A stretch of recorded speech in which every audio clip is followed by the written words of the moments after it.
प्रिय सज्जनों, हो गई चल। प्रिय सज्जनों, राम कथा के विषय में तुलसीकृत रामायण वर्णन आया।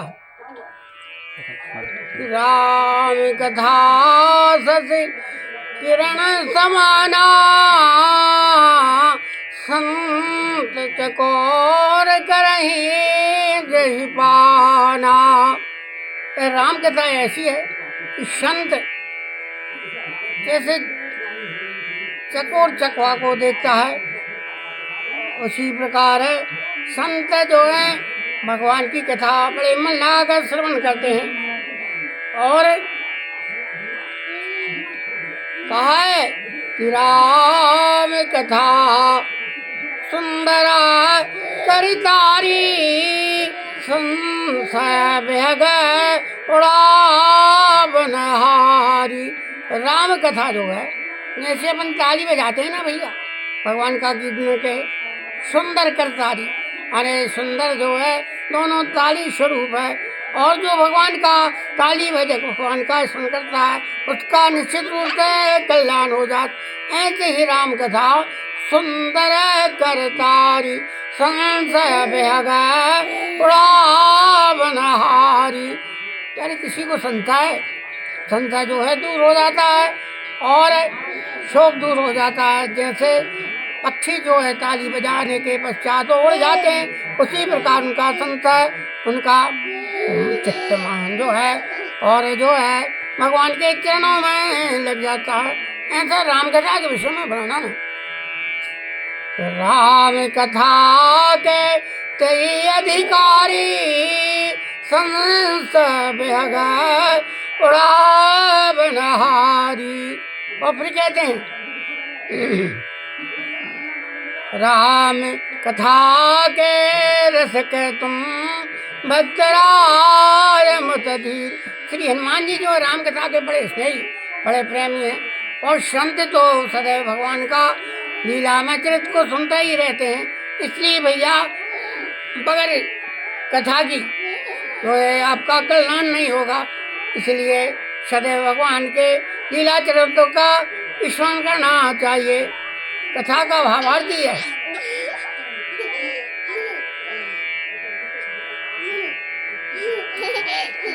राम कथा जो है भगवान के चरित्र चित्रण का वो वर्णन है। इस प्रकार श्रीमद् भागवत में गज स्तोत्र आया है। गज स्तोत्र जो है, गज ने संस्कृत में गज का स्तोत्र वर्णन किया है और श्रीमद् भागवत में आया है। वो कहते हैं, भगवान से प्रार्थना करते कि वंदे देवमापतम सर्वम, वंदे जगत कारणम, वंदे पन्नगभूषणम मृगधरम, वंदे पशूनां वदनं, वंदे सूर्यशतांग वंदिनयनं, वंदे मुकुंद प्रियं, वंदे भक्तिजनाः श्रियं च वरदं, वंदे शिवं शंकरम। तो कहते हैं तुम्हें माता पिता, तुम्हें बंधो सखा, तुम्हें विद्या द्रविणम, तुम्हें सर्वम मम देव देवम। ऐसी सर्व वंदना करना चाहिए भगवान से। और जो है भगवान की जो वंदना प्रार्थना करता है, उसकी भगवान सदैव रक्षा करते हैं। अब आप गजराज की कथा को ध्यानपूर्वक पुनः श्रवण करें।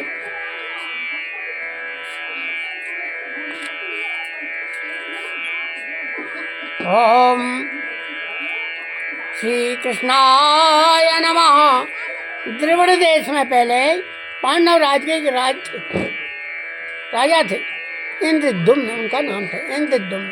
और वे सदा भगवान के स्मरण ध्यान पूजन तथा नाम जप में ही सदैव लगे रहते थे। और एक बार ये जो है कुलाचल पर्वत पर मौन होकर वानप्रस्थ आश्रम स्वीकार करके श्री हरि की चर्चा कर रहे थे। वानप्रस्थ आश्रम, अलग आश्रम, आश्रम भैया 4 होते हैं। ओम ब्रह्मचर्य आश्रम, इसके पश्चात ब्रह्मचर्य के बाद गृहस्थाश्रम, और गृहस्थाश्रम के पश्चात जो है वानप्रस्थ आश्रम है। आश्रम जो है 4 है। इस प्रकार उसी समय वहाँ शिष्यों के साथ अगस्त्य जी पधारे। राजा उस समय भगवान के पूजन में लगे थे, अतः ना तो कुछ बोले, ना उन्होंने उठकर मुनि का सत्कार प्रणाम किया। अगस्त्य जी को इससे क्रोध आ गया। अगस्त्य जी बड़े क्रोधी हो, क्रोध आया उनको श्राप दे दिया। अरे मूर्ख, मत वाले हाथी की भांति बन गया है, ब्राह्मण का यह अपमान किया है, अतः तुझे हाथी की योनि प्राप्त होगी, ऐसी श्राप दी थी। इस प्रकार श्राप देकर अगस्त्य जी चले गए। उनके श्राप के प्रभाव से शरीर छूटने पर राजा इंद्रद्युम्न क्षीर सागर के मध्य त्रिकूट पर्वत पर हाथी हुए। कहाँ हुए? त्रिकूट नाम का एक पर्वत था, वहाँ यह हाथी की योनि जन्मे। और वे बड़े ही बलवान थे। उनके बल से वहाँ वन में जो व्याघ्र थे, सिंह थे, और गुफा में छिपे जाते थे, और वह बाहर नहीं निकलते। एक बार वे गजराज अपने जो है यूथ की हथनियों और अपने बच्चों, छोटे छोटे बच्चों के साथ वन में घूम रहे थे, और धूप लगने के कारण उनको बहुत विशेष प्यास लगी हुई थी, और कमल की गंध सूंघते वो एक बड़े सरोवर में पहुँच गए, और सरोवर बहुत ही विशाल था। इस प्रकार उससे स्वजल भरा था, कमल खिले थे। सभी हथनियों ने जल पिया, स्नान किया, और प्रथम में जल लेकर बार बार उछलते हुए जो है और जो है जल कीला करने लगे, जल से खेलने लगे। उस सरोवर में महर्षि देवल के साथ ब्याह होकर हु नामक गंधर्व रहता था, और वह राजल कीला करते हुए गजराज के पास चुपके से आया और पैर पकड़कर उससे जल में खींचने लगा। गजराज ने चिंगाड़ मारी, दूसरी हाथियों ने भी सहारा देना चाहा, किंतु ग्राह बहुत बलवान था। दूसरे हाथी शिकारी थक गए। कभी ग्राह जल की ओर खींच ले जाता, कभी गजराज उन्हें किनारे के पास खींच लाते। इस प्रकार बार बार दोनों एक दूसरे को खींचते रहे, परंतु गजराज 1000 हाथियों के समान बल था, और पर वह घटता जाता था और थकते जाते थे। ग्राह तो जल का प्राणी था, इसका बल जो है बढ़ता जाता था और जल बलवान पड़ने लगा। जब ग्राह के द्वारा खींचे गए गजेंद्र बिल्कुल थक गए, उन्हें लगा कि अब डूब जाएंगे। तब उन्होंने भगवान की शरण लेने का निश्चय किया, और गजेंद्र बिल्कुल थक गए, उन्हें लगा कि अब डूब जाएंगे। तब उन्होंने भगवान की शरण लेने का निश्चय किया, और पूर्व जन्म की आराधना के प्रभाव से उनकी बुद्धि भगवान में लगी थी, क्योंकि पहले भी वो भगवान का नाम लेते। पक्षपात से कमल पुष्प तोड़कर सूंड में उठाया, और वे भगवान की स्तुति करने लगे। स्तुति की, मौसम दीन हित तुम समान रघुवीर, अस विचार रघुवंश मणि हरो संभव पीर। कामिनार प्यार जिमि लोभी के प्रिय दाम, तिमि रघुनाथ निरंतर प्रिय लागो मोहि राम। इस प्रकार स्थिति की, और भगवान को पुकारता है। वेदना में एक क्षण भी देर नहीं करी, और कातर कंठ से गजराज भगवान की स्तुति कर रहे थे। देवता उनके स्वर में स्वर मिलाकर भगवान का स्तुति कर रहे थे, और उसी समय भगवान गरुड़ पर बैठे तत्काल वहाँ प्रकट हो गए। भगवान दर्शन करे गजराज ने, और पुष्प पर उछाल कर और नारायण कहते हुए, और निखिल जगत के गुरु भगवान आपको प्रणाम है, ऐसा नारायण नारायण कहते थे। उस भगवान की चरणों में समर्पित कर दिया।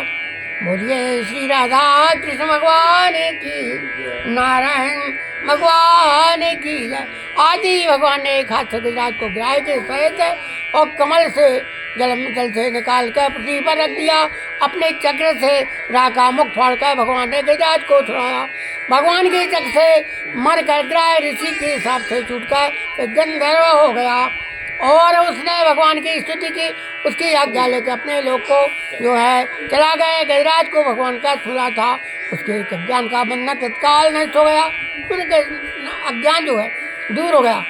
उसका हाथी का शरीर सुंदर दिव्य चतुर्भुज रूप में जो है परिणत होकर बदल कर और जो है भगवत पार्षदों का रूपा करे, भगवान के साथ उनके अपने जो है नित्य धाम में चले गए। बोलिए श्री राधा कृष्ण भगवान की जय।